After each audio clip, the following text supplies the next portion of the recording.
Next is the Ladli Beti scheme. Ladli Beti scheme को Jammu and Kashmir government ने launch किया था 2015 के अंदर। तो जम्मू एंड कश्मीर गवर्नमेंट के थ्रू की एक स्पॉन्सर्ड स्कीम है, एक सोशल असिस्टेंस स्कीम है, that is meant for the new born girl child. ये गर्ल चाइल्ड के लिए या गर्ल चिल्ड्रन जो है उनके लिए है, उन गर्ल चिल्ड्रन के लिए जो 1 अप्रैल 2015 के बाद पैदा हुई हैं। अब ये स्कीम क्या है बेसिकली, जो लाडली बेटी स्कीम है इसका मकसद है जो डिक्लाइनिंग फीमेल सेक्स रेशियो है यानी लड़कियां कम हो रही है, इस प्रॉब्लम को एड्रेस करने के लिए लाडली बेटी स्कीम को लॉन्च किया गया था। अब इस स्कीम के अंडर क्या किया जाता है, इस स्कीम का जो मकसद है वो यही है कि जो गर्ल चाइल्ड है वो अपने माँ बाप पे बोझ नहीं पड़ना चाहिए at the time of marriage, क्योंकि मैरिज के टाइम पे खर्चा आता है ऑब्वियसली, तो उस चीज़ को एड्रेस करते हैं। अब ये स्कीम जो है ये किन के लिए है, इसके बेनिफिशरीज कौन है। पहली चीज़ आपको याद रखनी है कि ये हर वो गर्ल चाइल्ड जो 1 अप्रैल 2015 या उसके बाद पैदा हुई है और जिसके पेरेंट्स या गार्डियंस की जो इनकम है वो 75,000 पर एनम यानी पर ईयर से कम होनी चाहिए, उन्हीं को इस लाडली बेटी स्कीम के अंडर बेनिफिट्स प्रोवाइड किए जाएंगे। अब ये कैसे बेनिफिट्स प्रोवाइड किए जाते हैं, जो बेनिफिशरीज होते हैं यानी जिसको लाडली बेटी स्कीम के थ्रू जिसको बेनिफिट्स प्रोवाइड किए जाएंगे, हर महीने जब से वो पैदा होगी हर महीने उसके अकाउंट में 1,000 रुपये क्रेडिट किया जाएगा थ्रू डीबीटी यानी डायरेक्ट बेनिफिट ट्रांसफ़र मोड। यानी हर महीने जो लाडली बेटी स्कीम के अंडर रजिस्टर करेगी उस लड़की के अकाउंट में हर महीने 1,000 रुपये जाएगा, और ये तब कब तक होगा, जब तक कि वो 14 साल की नहीं होती है। यानी लगभग ये 1,68,000 रुपये लगभग हर महीने इन 14 सालों में ये इतने पैसे उसके अकाउंट में ट्रांसफ़र किए जाएंगे। ठीक है, हर महीने 1,000 रुपीज़, बस इतना याद रखना। Up to 14 years of age 1,000 rupees per month would be transferred through DBT mode into the beneficiaries account. फिर जब वो 21 साल की हो जाएगी तो उसको लगभग 6.5 लाख रुपए तक वो तब निकाल सकती है।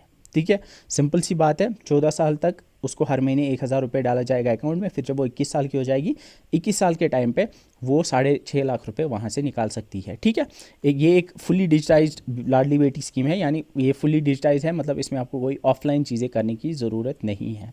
तो मैं अगर इसको फिर से कवर करने की कोशिश करूँगा तो लाडली बेटी स्कीम जो है ये एक सोशल असिस्टेंस स्कीम है। Government of Jammu and Kashmir ने इसको लॉन्च किया था for new born girl child.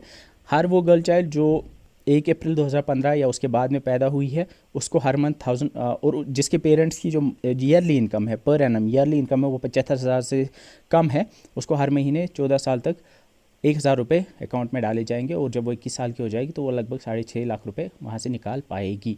ये स्कीम ये हाइब्रिड डिपॉजिट प्लान है। हाइब्रिड डिपॉजिट प्लान का मतलब क्या है, फेज़ 1 में क्या होता है कि एक रिकरिंग डिपॉजिट मतलब हर महीने जो रिपीट होता है 14 साल तक हर महीने उसको 1,000 रुपये डाला जाएगा उसके अकाउंट में। ठीक है, फिर जो 14 ईयर्स से लेकर जो 21 ईयर्स तक वो जो पीरियड होगा उसको कहते हैं क्यूमुलेटिव टर्म डिपॉजिट। इसका मतलब है कि जो 14 साल तक उसके अकाउंट में फॉर एग्जांपल 1,68,000 या जितना भी जमा हुआ होगा तो उस पर फिर इंटरेस्ट बढ़ता रहेगा, और ऐसे करते हुए अगले 7 साल तक फिर अल्टीमेटली जितना इंटरेस्ट मिला के कंपाउंड इंटरेस्ट वो होगा, वो सिंपल इंटरेस्ट नहीं होगा, कंपाउंड इंटरेस्ट होगा। कंपाउंडेड इंटरेस्ट करके फिर जितना वो पैसा जमा हो जाएगा वो फिर लास्ट में 21 साल के टाइम पीरियड के बाद वो निकाल सकती है। मंथली कंट्रीब्यूशन फेज़ 1 में 1,000 रुपये होता है जो जे.एंड.के गवर्नमेंट करती है। ये चीज़ मैंने आपको बोली। एलिजिबिलिटी क्या है, गर्ल चाइल्ड बॉर्न ऑन और आफ्टर 1 अप्रैल 2015 1 अप्रैल के दिन या उसके बाद जो गर्ल चाइल्ड पैदा हुई होगी वो एलिजिबल है, और पेरेंट्स की इनकम पर ईयर यहाँ पे है from all sources not per month, per year 75,000 से ज़्यादा नहीं होनी चाहिए, और girl child and her family member should be residents of Jammu and Kashmir. ये भी बहुत इंपॉर्टेंट है कि जो गर्ल चाइल्ड है ये स्कीम जो है ये सिर्फ किन के लिए है, ये जम्मू एंड कश्मीर के रेसिडेंट्स के लिए। ये बहुत इंपॉर्टेंट है, ये आपको पता होनी चाहिए। So with this we are conclude. ये छोटी सी स्कीम है, इसके बारे में आपको पता होनी चाहिए। लाडली बेटी स्कीम अगर मैं कंक्लूड करूँ तो इसमें हर महीने 14 साल तक 1,000 रुपये दिया जाएगा उन लड़कियों को जो 1 अप्रैल 2015 के बाद जन्म लिया है जिन्होंने, और जिनकी जो एनुअल इनकम है वो 75,000 से कम है, और ये जम्मू एंड कश्मीर के रेसिडेंट्स के लिए है। ठीक है, next is the state marriage assistance scheme. अब स्टेट मैरिज असिस्टेंस स्कीम क्या है, ये जैसे नाम बताता है कि ये मैरिज के टाइम पे असिस्टेंस प्रोवाइड की जाती है। ये एक सोशल वेलफेयर स्कीम है by social welfare department Jammu and Kashmir for poor girls of marriageable age. यानी वो वाली स्कीम जो थी वो जो बच्चियाँ पैदा हुई होंगी 1 अप्रैल 2015 के बाद से, लेकिन ये वाली जो है ये बेसिकली उनके लिए है जो जिनकी शादी होने वाली है, जो मैरिजेबल एज की हैं, यानी 18 साल के बाद की, 18 साल से ज़्यादा जिनकी उम्र है और जिनकी शादी होने वाली है।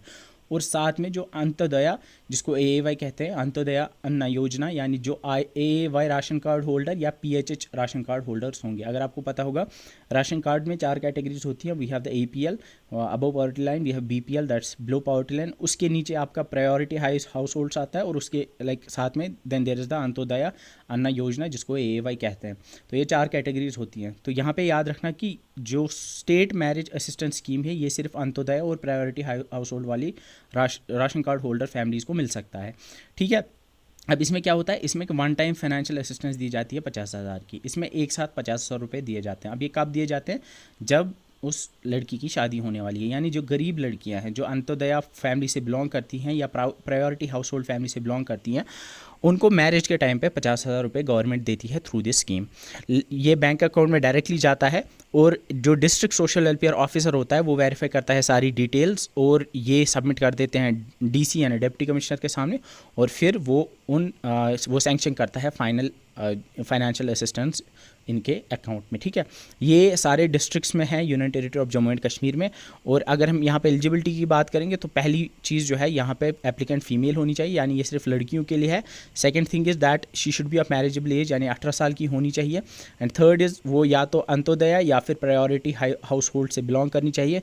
And the most important one is कि जो एप्लीकेंट है वो किसी और फाइनेंस स्कीम के थ्रू बेनिफिट नहीं पानी चाहिए। यानी अगर कोई अगर किसी ने लाडली बेटी स्कीम के थ्रू बेनिफिट पाया है, तो उसको जो स्टेट मैरिज असिस्टेंस स्कीम के थ्रू बेनिफिट नहीं मिल सकता। आई होप ये चीज़ क्लियर है कि अगर किसी ने लाडली बेटी स्कीम के थ्रू पैसे मिले हैं अगर किसी को, तो उसको जो ये वाले 50,000 है स्टेट मैरिज असिस्टेंस स्कीम के थ्रू, वो वाले इसको नहीं मिलेंगे। ठीक है। आई होप ये चीज़ें क्लियर हैं। वहाँ पे अगर आप देखोगे, जो लाडली बेटी स्कीम थी उसमें क्या था एलिजिबिलिटी, उसमें इनकम होनी चाहिए थी 75,000 से कम। बाकी उसमें कोई ऐसा नहीं था BPL APL वैसा या कुछ। और साथ में वहाँ पर ये था कि बर्थ होनी चाहिए 1 अप्रैल 2015 के बाद में। लेकिन यहाँ पे बर्थ का कोई इशू नहीं है, बस 18 साल की होनी चाहिए, और AAY और PHH राशन कार्ड होल्डर होनी चाहिए। और साथ में यहाँ पे और एक चीज़ है कि लाडली बेटी स्कीम या ऐसी कोई स्कीम जो सिमिलर स्कीम होगी, उससे उन्होंने बेनिफिट ना लिया हो, तभी जाके वो एलिजिबल होती हैं। ठीक है।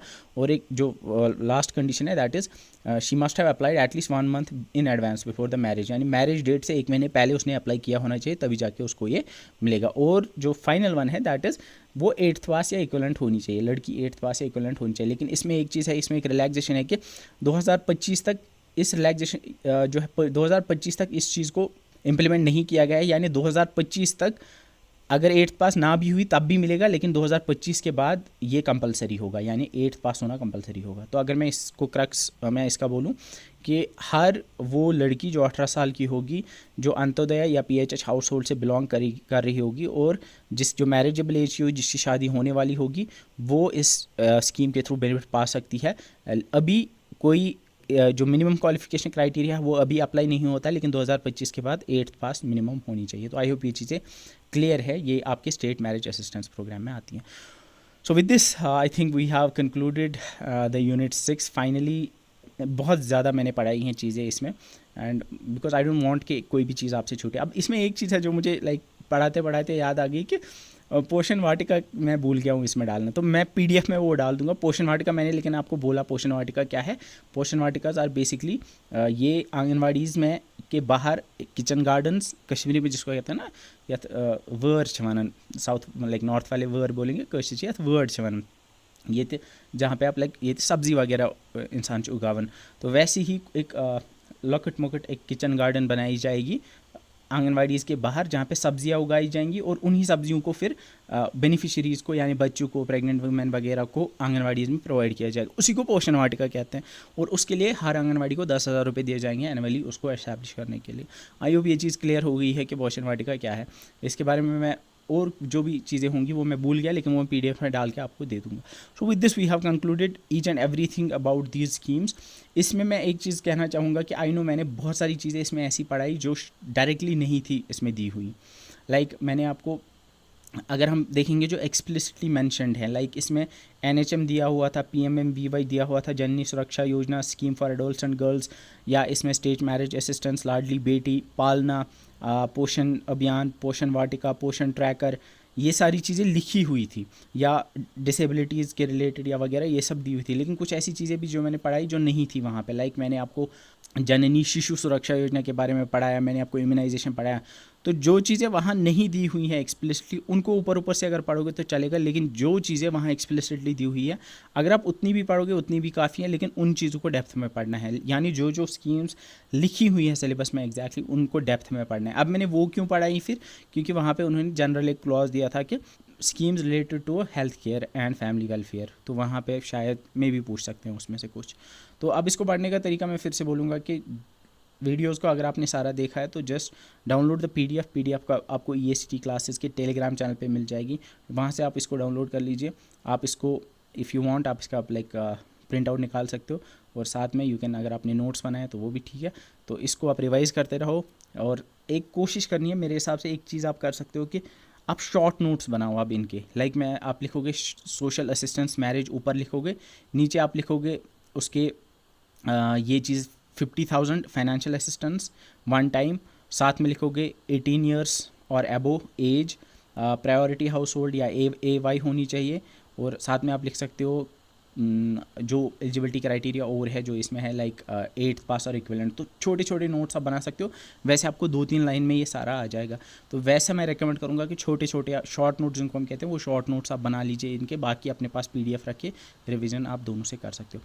इसके बाद I have formulated some MCQs as well, आप देख सकते हो मैंने कुछ एमसीक्यूज भी बनाए हैं। I will come up with the video also इंशाल्लाह for the MCQs. So MCQs में आपके चीज़ जो कॉन्सेप्ट है वो कवर हो जाएंगे। So that's it for this video. I think हम क्लोज़ करते हैं इस वाली सेशन को। हम मिलेंगे अगली वीडियो में इंशाल्लाह, तब तक के लिए अल्लाह हाफ़िज़।